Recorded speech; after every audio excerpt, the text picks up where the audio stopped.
नमस्कार प्यारे बच्चों, ध्यान दें कि हमारा जो अभी हाल ही में एक लेसन पूरा हुआ है स्पीति में बारिश, जिसकी मैंने आपको लगभग सभी पेजेस में से दो पेज की एक वीडियो बना के दी है। आपके बुक के 2 पेज हैं और मैंने उसका एक शॉर्ट में आपको समझाने का प्रयास किया है।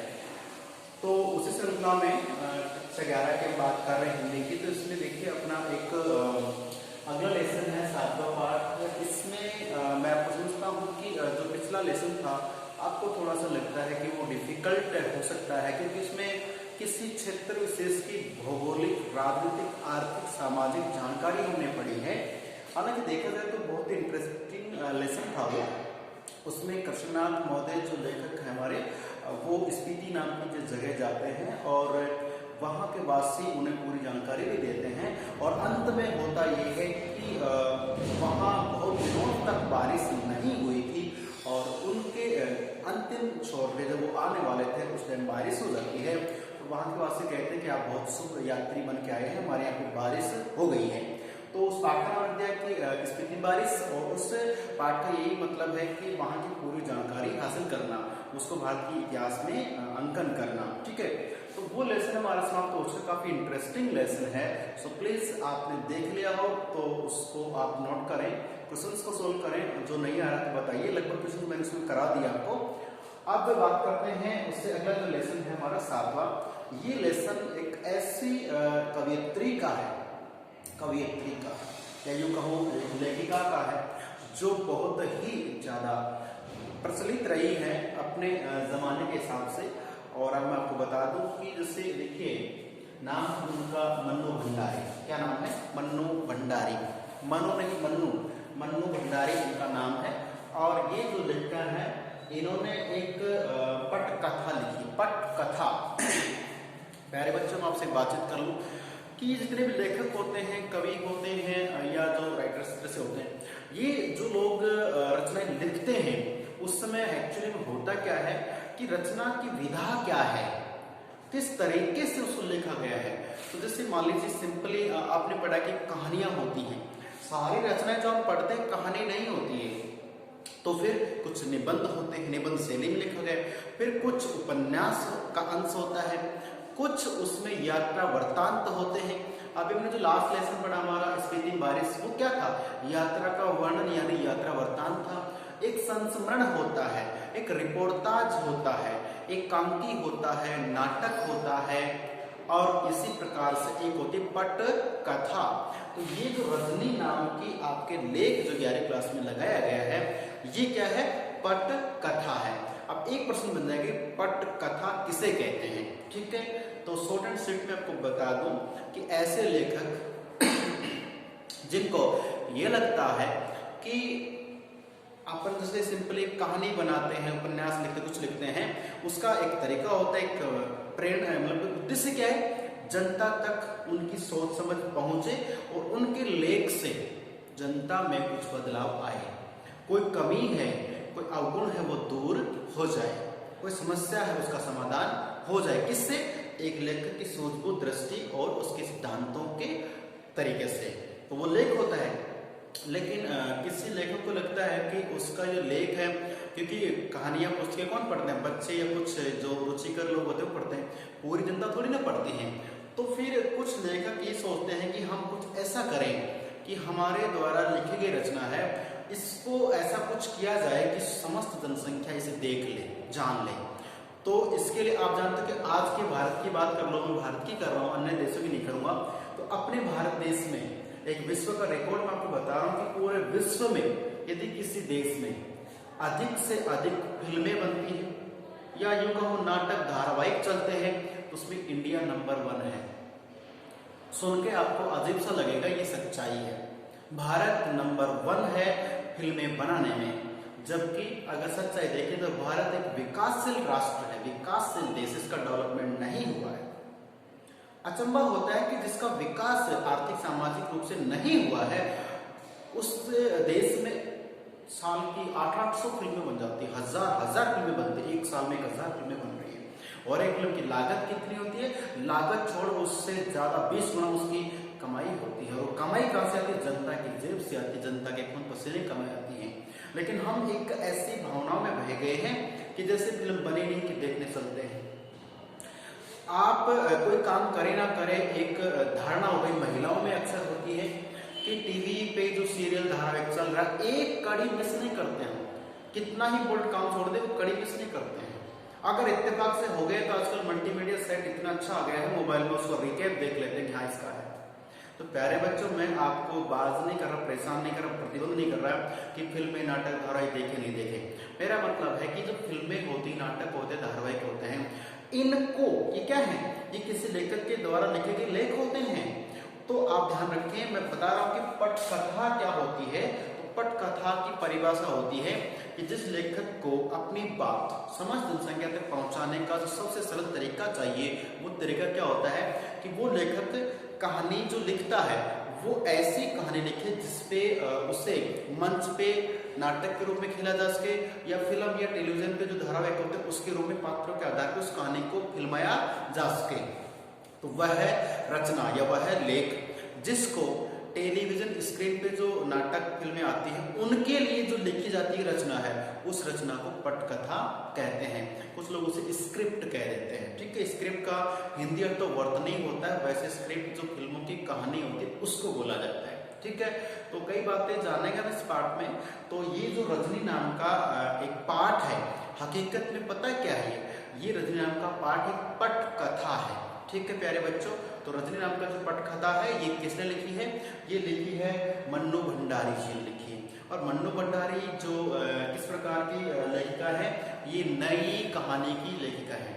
अब नई कहानी का मतलब ऐसा नहीं कि नहीं, मतलब मैं आपको बता दूं, इस पाठ में आप पढ़ सकते हैं कि जो छठा दशक है, यूं क्योंकि 60 का जो दशक है, 1960 की बात करें, उस जमाने में जो था मैटर जो आया, उस समय जो घटनाएं घटी हैं, उस समय लिखी गई रचनाएं, लिखे गए जो लेख हैं, वो कहलाती नई कहानी। उससे पहले जैसे आदिकाल, भक्तिकाल, रीतिकाल, आधुनिक काल, फिर छायावाद, फिर उसके बाद में उत्तरोत्तर कविता, फिर नई कहानियां। क्या टप गए? नई कहानियां। तो नई कहानी का मतलब ऐसा होता है कि समाज में जो घट रहा है उसमें जो कुरीति, जो बुराई है, उसको दूर करने के लिए लेखक महोदय, लेखिकाएं क्या करती हैं, वो सब मैटर कहलाता है नई कहानी। तो प्यारे बच्चों, उलझना नहीं, समझना है। मन्नू भंडारी नई कहानी की लेखिकाएं हैं। जो नई कहानी लिखी जाती है, नई कहानी तो समय का नाम हो गया। नई कहानियों के दौर में जो लिखे गए लेख हैं उनकी लेखिका कौन है? मन्नू भंडारी जी है। तो प्रश्न बन गया है कि मन्नू भंडारी किस प्रकार कवयित्री है, लेखिका है? तो बता सकते हैं कि नई कहानी का जो समय था उस समय की लेखिका है। यहाँ पे क्या लिखा उसने? रजनी नाम का एक पाठ आपको दिया है। रजनी क्या है? तो ये एक पाठ है, लेकिन इसकी विधा क्या है, इसका आधार क्या है? तो आप हम बता सकते हैं कि टेलीविजन पे या फिल्में जो बनती हैं, टेलीविजन पे आने वाले धारावाहिक, नाटक और फिल्में जो बनती हैं, इनकी जो कहानी लिखी जाती है, उस कहानी से संबंधित जो पाठ होता है वो क्या कहलाता है? पटकथा होती है। तो ये सारी बातें हम करेंगे। सबसे पहले पढ़ते हैं मन्नू भंडारी का व्यक्तिगत परिचय, फिर मैं आपको बताऊंगा पटकथा क्या होती है, कैसे इसका काम किया जाता है। ठीक है, तो पाठ बिल्कुल सिंपल है, आपको बता देता हूँ। और अब बात कर लेते हैं यहाँ पे, देखिए लेखक परिचय। तो लेखक परिचय पढ़ेंगे कि जन्म। सबसे पहले रजनी जो मतलब लेसन की लेखिका है मन्नू भंडारी। मन्नू भंडारी का जन्म 1931 में भानपुरा मध्य प्रदेश में हुआ है। 1931 इंपॉर्टेंट डेट है। इसी सन में गांधी जी का और एक अंग्रेज अधिकारी इरविन का, इरविन, आप 10th पास आउट बच्चे हैं और आपको बहुत अच्छा नॉलेज है एसएसटी का, मुझे यकीन है। तो जो इरविन नाम के अधिकारी थे अंग्रेज थे यहाँ पे, उनका और गांधी जी का एक समझौता हुआ था। वो समझौता कहलाया गांधी इरविन समझौता। वो कब हुआ था? 1931 को हुआ था, मार्च में। ठीक है, तो प्यारे बच्चों 1931 में गांधी इरविन समझौता हुआ, ये आपको ट्रिक याद रखनी है। और 1931 में भारत में भानपुरा मध्य प्रदेश में एक लड़की का जन्म हुआ, उसका नाम रखा गया मन्नू भंडारी। क्लियर? आगे तो देखिए मन्नू भंडारी का जन्म भानपुरा मध्य प्रदेश में हो गया। अब बात कर लेते हैं इनका एक व्यक्ति की जानकारी। अब इनका साहित्यिक दृष्टि की जानकारी है कि इन्होंने क्या लिखा, कैसे लिखा। ठीक है प्यारे बच्चों, देखिए प्रमुख रचनाएं। देखिए कहानी आप बिल्कुल समझ लेंगे, सिंपल है, लेकिन ये जो चीज है ना, ये इतनी ज्यादा इंपॉर्टेंट है कि आने वाले टाइम में इन चीजों की आपको तो प्लीज देखें रचना कौन कौन सी है। एक प्लेट सैलाब में हार गई, तीन निगाहों की एक तस्वीर, यही सच है, त्रिशंकु, आंखों देखा झूठ, ये सब क्या थे, कहानी संग्रह था, यहाँ से लेकर के और यहाँ तक का। ठीक है, आगे देखते हैं इसमें। आगे अपना इसमें दिया है, ये सब क्या था, कहानियां थी। अब है आपका बंटी। बंटी किस लड़के का नाम है भाई। महाभोज स्वामी, 1 इंच मुस्कान, ये सब उपन्यास थे, यहाँ से लेकर के यहाँ तक। फिर पटकथा, पटकथा में रजनी जो हम पढ़ने जा रहे हैं, और निर्मला जो हम बाद में कभी मौका मिले पढ़ने का, स्वामी और दर्पण, ये सब क्या है कि पटकथा है। मतलब ये जो चीजें हैं ये इन्होंने किसी फिल्म के लिए या यूं कहो किसी धारावाहिक नाटक के लिए जो लिखी गई कहानी है वो क्या है कि पटकथाएं हैं। उसके बाद है हमारा को सम्मान की बात करें तो अलग अलग डिपार्टमेंट से इनको बहुत ही सम्मान मिले हैं। पहला सम्मान हो दिल्ली जो अकादमी है वहां से मिला है, शिखर सम्मान दिल्ली से। फिर है बिहार सरकार की तरफ सम्मान मिला है, उत्तर प्रदेश सरकार से भी इनको सम्मान मिला है, ये ध्यान रखना। कोलकाता सरकार से भी इनको मिला है। तो विभिन्न प्रकार के राज्य सरकारों से जो अकादमियां हैं वहां से इनको सम्मान मिले हैं। ठीक है, अब बात करते हैं कि सब ये याद कैसे करना है। तो देखो प्यारे बच्चों ध्यान रखें, यहाँ पे हम पढ़ रहे हैं कि ये जो रचना है इनको याद कैसे करें। पूछूंगा आपसे मैं, तो आप बता सकते हैं कि एक प्लेट सैलाब, कारण क्या है। अब एक प्लेट तो समझते हैं, लेकिन सैलाब क्या होता है। सैलाब का मतलब देखिए, अब प्लेट में रखा है तब तो खाने की चीज होती है, लेकिन आपको बता दो सैलाब खाने की नहीं है। सैलाब होता है उद्विग्नता होती है, मन में चलने वाली हलचलों की होती है, या कुछ कर गुजर करने की संघर्षशील लाइफ की होती है। तो सैलाब वैसे होते ना, समुद्र में आता है तूफान, आता है तूफान का नाम है। ठीक है, तो एक प्लेट सैलाब तो कहने को संघर्ष से भरी कुछ जीवन के पल हैं। और आप जानते हो कि जब संघर्ष लाइफ में आता है, एक प्लेट सैलाब में बहुत बड़ा समस्याएं हैं। समस्याओं को देख के ये क्या कहती मनु भंडारी जी कि मैं तो भाई हार गई इन समस्याओं के आगे। ठीक है, अब हार गई तो बात करते हैं, जैसे कोई हार जाता है ना तो लोग उसको देखते हैं किस तरह से, तीन निगाहों की एक तस्वीर। अब तीन लोग कौन होते हैं, माता पिता एक हो गए, फिर हमारे कुछ सगे संबंधी होते हैं, फिर हमारा समाज होता है। ये तीन निगाहें हैं। माँ बाप जिसने जन्म दिया है, परिवार जो होता है, माता पिता परिवार एक निगाह है, फिर रिश्तेदार हमारी दूसरी निगाह होती है, और समाज के लोग तीसरी निगाह होते हैं। और ये तीनों हमारे को किस नजर से देखते हैं। जब हम कोई उपलब्धि हासिल करते हैं वाही वाही करते हैं, और थोड़ी कमी हो गई, थोड़ा असफल हो गए तो थू करते हैं ना, बहुत हमारे को हे दृष्टि देखते हैं। तो प्यारे बच्चों, जब एक प्लेट सैलाब, समस्याओं का एक सैलाब इसके सामने आया, तब क्या हुआ, एक तूफान सा आया, तो ये समस्या से बोली मैं हार गई। और फिर तीन निगाहों की एक तस्वीर रखा, इसका चेहरा एक तस्वीर सब के रह गया। इसके घर के लोग, इसके रिश्तेदार, उसके समाज के लोग इसे एक तस्वीर मानने की तो हार गई है। और सच्चाई यही है, यही सच है। क्या सच है कि लोग आपके खुशियों में शरीक हो सकते हैं, आप सफल होते हैं तो वाही वाही कर सकते हैं, ताली बजा सकते हैं, लेकिन जब आप टूट जाते हो तो साथ देने के लिए कोई नहीं आता है। कुछ लोग तो यहाँ तक कहते हैं कि अंधेरे में तो परछाई भी आपका साथ छोड़ देती है। तो आपका आत्मचिंतन, आपका सुशील है, आध्यात्म है, आपके अंदर ही शक्ति है, वही आपको हमेशा साथ देती है। तो यही सच है, मतलब जमाने की सच्चाई यही है कि दुख में सब साथ छोड़ देते हैं, सुख में सब सुमरण करे, दुख में करे न कोई, है ना। चलिए, तो यही सच है कि लोग साथ छोड़ देते हैं। और ऐसे स्थिति में त्रिशंकु, ये जो मनु भंडारी है वो समाज को त्रिशंकु, तीन शंकु की आकृति में देखती है। वास्तव में संसार कुछ भी नहीं है। चलिए, और यही क्या था, आंखों देखा झूठ था कि आंखों से दिखने वाली प्यारी सुंदर जनता, ये संसार जो है ये मैंने आंखों से देख लिया है, ये सब झूठ है, ये सब झूठे वादे, झूठी दुनिया है, कोई किसी का नहीं है। वापस ध्यान से, सारी चीजें क्या कहानियां हैं कि जो मनु भंडारी है उसकी लाइफ में एक प्लेट सैलाब बहुत बड़ी समस्याएं आई, समस्याओं का सामना कर नहीं पाई, तो क्या हुई, बोले मैं हार गई। तो तीन निगाहों की एक तस्वीर, माता पिता परिवार समाज के लोग, यानी कि तीन निगाहों की तस्वीर बन के रह गई है। और यही सच है दुनिया का कि दुख में साथ नहीं देते हैं, और दुनिया उसे त्रिशंकु के रूप में नजर आती है, एक स्थितियों के रूप में नजर आती है। और तुम देखा कि आंखों देखा जो यही है कि आंखें अगर मेरी है मैं संसार का रूप देख लिया। ये सब क्या थी, कहानी संग्रह था। अब कौन कितना याद करता है वो आप पे डिपेंड करता है, मैंने आपको शॉर्ट ट्रिक समझाई है। उसके बाद बात करते हैं कि उपन्यास कैसे याद करें। उपन्यास से पहला है आपका बंटी, महाबोध स्वामी और 1 इंच मुस्कान। मैंने आपके आपके बंटी को देखा। कौन कह रही है? मनु भंडारी कहती है कि मैंने आपके बंटी को देखा। कहाँ देखा? एक जीवनी का प्रोग्राम था महाभोज, बड़ा एक भोज हो रहा था, मैंने आपके बंटी को वहां देखा। और बंटी क्या कर रहा था? एक स्वामी जी के पास बैठे थे।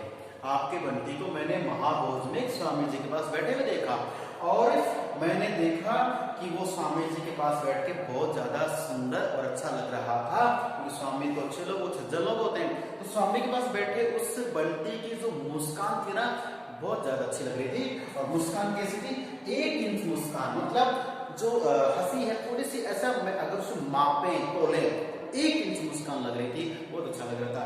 ये क्या है? मनु भंडारी जी के उपन्यास। तो प्यारे बच्चों, आज भले ही आपको इन चीजों की जरूरत ना पड़े, लेकिन आने वाले टाइम में आप किसी बड़ी एग्जाम की तैयारी करें, भले वो यूपीएससी यानी कलेक्टर तक की एग्जाम होती है, आईपीएस की होती है, या फिर कोई वैसे साहित्य अकादमी या किसी भी टीचिंग लाइन, किसी भी चीज की एग्जाम तैयारी करते हैं, उसमें बड़ा अगर लेटर आता है तो इन इस प्रकार के जो लेटर लिखते हैं होते हैं, उनकी रचनाओं का वर्णन पूछ लेते हैं। और छोड़िए, आपके 11वीं 12वीं में क्या आता है? 4 नंबर का प्रश्न आता है, उसमें लेखक का परिचय। तो कर्तृत्व तो क्या होगा उसका? ये तो क्या उसका व्यक्तित्व है, जन्म, पढ़ाई लिखाई, उसके बाद कर्तृत्व ही आता है, ये इंपॉर्टेंट होता है। तो अगले साल क्या सकती है? इसलिए प्यारे बच्चों ध्यान रखिए, अगले साल आपका 11th में कोर्स बदला हुआ है, अगले साल 12th में डिफरेंट कोर्स बदल जाएगा। सो प्लीज कोर्स के वापस मिल जाए तो हमें इनको मिस नहीं करना, ध्यान रखना है। तो ये इनकी कहानियां, इनको पढ़ना सबको याद हो जाने चाहिए। तो मैंने आपको कहानियों का शॉर्टकट दे दिया है और उपन्यास का दे दिया है कि आपका बंटी जो है मैंने देखा महाभोज जीवनी प्रोग्राम में देखा, जो स्वामी जी आए थे उनके पास बैठा था, बहुत सुंदर लग रहा था, उसकी मुस्कान को देखा जब 1 इंच मुस्कान लगी उसकी मैंने। अब ये उपन्यास के बाद हम बात करते हैं इसकी पटकथाएं कौन कौन सी हैं। तो वो प्यारे बच्चों, रजनी जो पढ़ने जा रहे हैं पटकथा है निर्मला, स्वामी और दर्पण। तो याद कैसे करें? सीधी सी बात है, तो 4 याद हो जाएगी, नहीं होती ध्यान रखना। एक तो भाई रजनी नाम की जो है वो लड़की है, एक निर्मला है, और निर्मला और रजनी है, उनको स्वामी मिल गए हैं। और जैसे स्वामी मिलते हैं उनका चेहरा देखने लायक होता है और लोग कहते हैं वाह भाई आपका तो रंग बदल गया है। रंग बदल गया है तो फिर उन्होंने सोचा कि वास्तव में देख तो ले, रंग बदला भी नहीं, वो दर्पण का सहारा लेती हैं। अर्थात रजनी, निर्मला जिनको स्वामी मिल गए हैं, स्वामी मिलते उनका चेहरे का रंग बदला। हमने जब उन्हें कमेंट किया तो उसने अपने चेहरे को देखने के लिए दर्पण का प्रयोग किया, सीधी सी बात है। ओके, अब बात करें संकर्षण में, तो आपको हो चुके हैं। तो प्यारे बच्चों, ये था मनु भंडारी जी का ये कहूँ लेखक परिचय, ठीक है।